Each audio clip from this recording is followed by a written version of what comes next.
नमस्कार दोस्तों, welcome to only UPSC. मेरा नाम है शुभम। दोस्तों, आज हम एक ऐसे इशू पर बात करने वाले हैं जिसने पूरे यूपीएससी सिस्टम को हिलाकर रख दिया है। भाई, यूपीएससी वाले डीओपीटी मिनिस्टर जितेंद्र सिंह ने राज्यसभा में यूपीएससी को लेकर कल यानी भाई 4 दिसंबर को एक बहुत बड़ा स्टेटमेंट दिया है। भाई, उसके बाद ऐसा लग रहा है कि आने वाले समय में यूपीएससी सिस्टम में कुछ बड़ा सेंसेशनल और गेम चेंजिंग हो सकता है। दोस्तों, ये शायद पहली बार है जब पार्लियामेंट के अंदर यूपीएससी पर इतना सीधा और बोल्ड बयान आया है और इसी वजह से पूरे यूपीएससी एस्पिरेंट कम्युनिटी में एक जबरदस्त हलचल मच गई है। क्या वाकई यूपीएससी इंटरव्यू में भेदभाव होता है? क्या वाकई कास्ट के हिसाब से मार्क्स दिए जाते हैं? क्या ओबीसी, एससी, एसटी कैंडिडेट्स को जानबूझकर कम नंबर दिए जाते हैं? और सबसे बड़ा सवाल भाई, अगर इंटरव्यू इतना निष्पक्ष है तो एक बोर्ड एक कैंडिडेट को 120 मार्क्स देता है और दूसरा उसी जैसे कैंडिडेट को 190 मार्क्स। आखिर कैसे भाई? ये 70-80 नंबर का झोल आखिर है क्या? इतना बड़ा गैप किसी भी एग्जाम में क्यों नहीं होता जितना यूपीएससी के इंटरव्यू में होता है? और भाई, यहीं से जन्म होता है यूपीएससी कैंडिडेट के मन में डाउट का कि कहीं बोर्ड का मूड या व्यक्तिगत पसंद या बैकग्राउंड या फिर कास्ट क्लास ये वगैरह तो काम नहीं कर रहा है। और भाई, सबसे बड़ा सवाल, अगर सिस्टम इतना फेयर है तो वेरिएशन इतना वाइल्ड क्यों इतना वाइल्ड है भाई? आज की वीडियो में हम डीओपीटी मिनिस्टर जितेंद्र सिंह के ऑफिशियल बयान, यूपीएससी के इंटरव्यू सिस्टम, एस्पिरेंट्स की ग्राउंड रियलिटी और सॉल्यूशंस जो अगर लागू हुआ तो इंटरव्यू सिस्टम 100% यहां ट्रांसपेरेंट और क्रिस्टल क्लियर कैसे बन जाएगा, ये देखेंगे भाई। देखिए, कल राज्यसभा में सीधा सवाल उठ गया कि भाई, क्या यूपीएससी इंटरव्यू में ओबीसी, एससी, एसटी कैंडिडेट्स को जानबूझकर लो मार्क्स दिए जाते हैं? यह प्रश्न उठा। मतलब भाई, सवाल डायरेक्ट यहां कैटेगरी डिस्क्रिमिनेशन पर था और बस भाई, पूरा जो माहौल था वो गर्म हो गया। अब भाई, ये कोई हवा में बात नहीं थी। इस डिबेट को स्टूडेंट सालों से उठा रहे थे। देखिए, मिनिस्टर जितेंद्र सिंह ने 4 बातें साफ कही कि भाई, बोर्ड को कैंडिडेट की कास्ट नहीं पता होती। मतलब बोर्ड को बिल्कुल खबर नहीं होती कि सामने बैठा व्यक्ति जो है वो जनरल है, ओबीसी है, एससी है, एसटी है, कौन है। बोर्ड को ये पता नहीं होता।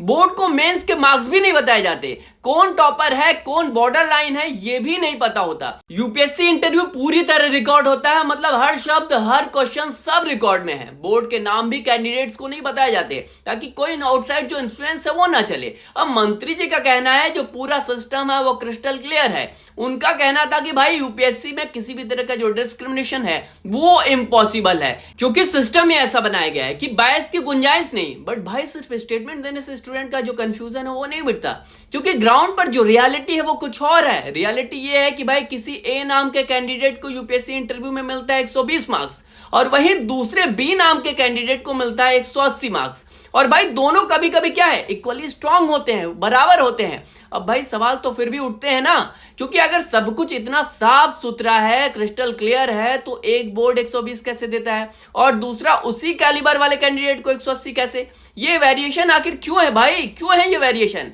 देखो, यूपीएससी एस्पिरेंट जो है वो बोलते हैं भाई, मेंस में हम 3 घंटे की जो हार्डवर्क है वो दिखाते हैं और इंटरव्यू का जो 30 मिनट वाला मामला है वो फ्यूचर डिसाइड कर देता है, और वो भी इतना अनप्रिडिक्टेबल। और सच बताऊं भाई, ये सवाल जायज भी है।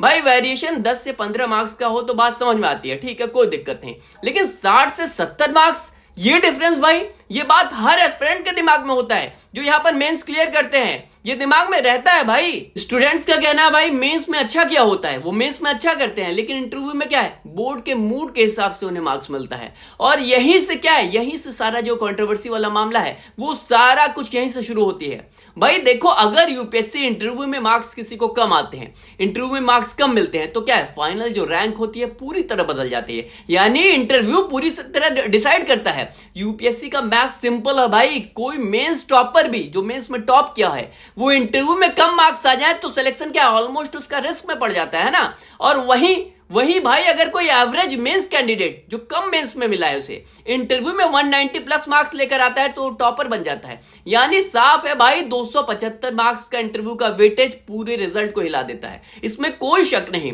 और वहीं अब किसी हिसाब से आप दे रहे हो नंबर।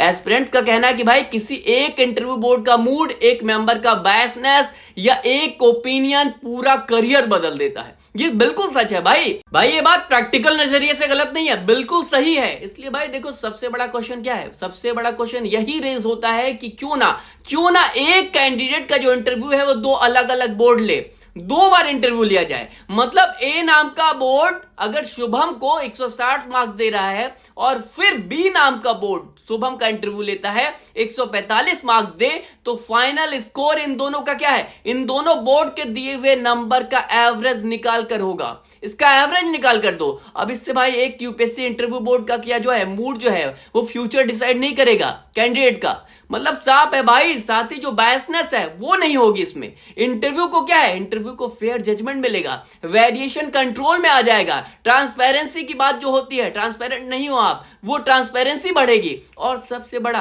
कास्ट बायसनेस जो एलिगेशन आप पर लग रहा है अपने आप खत्म हो जाएगा भाई, बिल्कुल फिनिश हो जाएगा। इसलिए भाई double board interview plus averaging जो सिस्टम है वो काफी लॉजिकल सोल्यूशन है। देखो जो भाई डीओपीटी के जो मिनिस्टर हैं जितेंद्र सिंह जी, इन्होंने साफ साफ कहा है कि भाई अपनी जगह उन्होंने सही स्टेटमेंट दिया है, इसमें कोई शक नहीं है।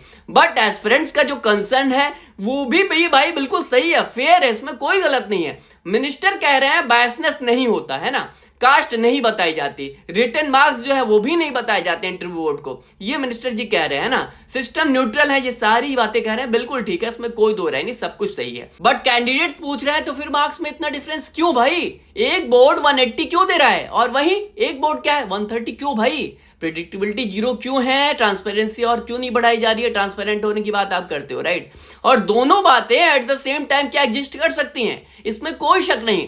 देखो भाई ये बात पार्लियामेंट तक पहुंच गई है, पहुंची है, पब्लिक प्रेशर है, मीडिया डिस्कशन जो है वो लगातार चल रहा है इस पर। यूपीएससी कैंडिडेट जो है वो एक नहीं है, लाखों में है, और हर साल क्या है, ईयर बाय ईयर ये बढ़ते जा रहे हैं। ऐसे में ये पूरी संभावना है कि इंटरव्यू सिस्टम को और ट्रांसपेरेंट जो है वो किया जाएगा, ट्रांसपेरेंसी बनेगी, ज्यादा डेटा जो है वो पब्लिक किया जाएगा। साथ ही भाई इंटरव्यू स्कोरिंग में स्टैंडर्डाइजेशन बढ़ाया जाए, और फ्यूचर में क्या है, फ्यूचर में शायद डबल बोर्ड इंटरव्यू जैसे बड़े बदलाव जो है वो भी आए।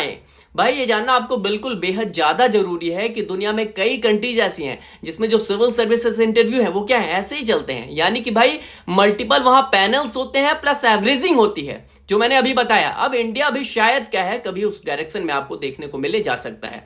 साथ ही भाई हर इंटरव्यू बोर्ड में क्या है, हर बोर्ड में आप एक यहाँ जनरल, एक ओबीसी, एक एससी और एक एसटी, साथ ही एक वीमेन मेंबर जो है वो यहां पर आप रखो। अब भाई अगर हर कैटेगरी के लोग बोर्ड में होंगे तो क्या होगा, हर कैटेगरी खुद जजमेंट का हिस्सा होगी, राइट? यहां पर दिखेगा साफ साफ। और सबसे ज्यादा भाई ये चीज की क्या डाइवर्सिटी भी आएगी इसमें, और फेयरनेस भी साफ साफ दिखेगा। अब देखो यूपीएससी हर इंटरव्यू क्या है, रिकॉर्डिंग तो करता ही है ना, राइट? जो अभी मिनिस्टर साहब ने बोला। लेकिन अगर कैंडिडेट्स को वो जो ऑडियो वीडियो जो आप रिकॉर्ड करते हो वो मिल जाए तो यह सबसे बड़ी क्या है, सबसे बड़ा यहाँ ट्रांसपेरेंसी दिखेगी, सबसे बड़ा स्टेप होगा भाई। और कुछ देश ऐसा करते भी हैं, ऐसा नहीं है कि इंडिया में होगा ये पहली बार, ऐसा नहीं है, और भी कंट्रीज में ये होता है। अब अगर भाई कैंडिडेट्स को यहाँ पे इंटरव्यू का जो ऑडियो वीडियो है वो मिल जाए तो भाई वो खुद को क्या है, खुद को एनालाइज कर सकता है ना। ट्रांसपेरेंसी यहाँ 10 टाइम्स बढ़ जाएगी। कोई भी बोर्ड यहाँ पर अनफेयरली क्या है, लो स्कोर नहीं दे पाएगा, अनफेयर नहीं कर पाएगा। और साथ ही भाई हर चीज क्या है, हर चीज डॉक्यूमेंटेड एविडेंस बन जाएगी,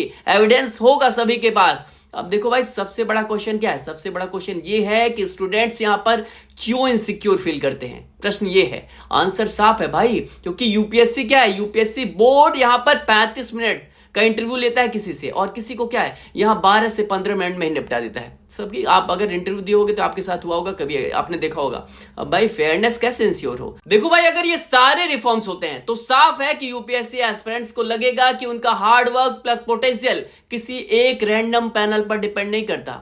और भाई जितेंद्र सिंह जी ने का जो पार्लियामेंट में दिया हुआ जो बयान है वो एक शुरुआत है, एक यहां इनिशिएटिव आप कह सकते हो, एक हिंट है कि सिस्टम के ऊपर अब और नजर होगी। और भाई ये भी संभव है, ये भी पॉसिबल है कि आने वाले समय में कुछ बड़े बदलाव अगर बदलेगा तो सबसे ज्यादा फायदा आपको यानी यूपीएससी कैंडिडेट्स को होगा। यानी दोस्तों बात सिंपल है कि यूपीएससी अनफेयर नहीं है, लेकिन यूपीएससी क्या है, अनप्रेडिक्टेबल जरूर है। और भाई अनप्रेडिक्टेबिलिटी जो है यही सबसे ज्यादा कंफ्यूजन की जड़ है, बिल्कुल यही बेस है भाई। और अगर double board system, board diversity और इंटरव्यू रिकॉर्डिंग्स ये सारी क्या है इंप्लीमेंट हो जाएं तो यूपीएससी इंटरव्यू क्या है वो लाइफ टाइम के लिए क्या है कंट्रोवर्सी फ्री हो जाएगा भाई। इसमें कोई शक नहीं, इसमें कोई दो राय नहीं है। क्योंकि भाई एक कैंडिडेट क्या है अपना जो 5 से 6 साल क्या है उसका जो हार्ड वर्क है वो किसी एक बोर्ड के 30 मिनट के मूड पर डिपेंड नहीं होना चाहिए, है ना, ये बिल्कुल नहीं होना चाहिए। तो दोस्तों ये थी UPSC based analysis by only UPSC. मैं हूं शुभम, मिलते हैं अगले वीडियो में। Till then keep learning, keep questioning, bye bye.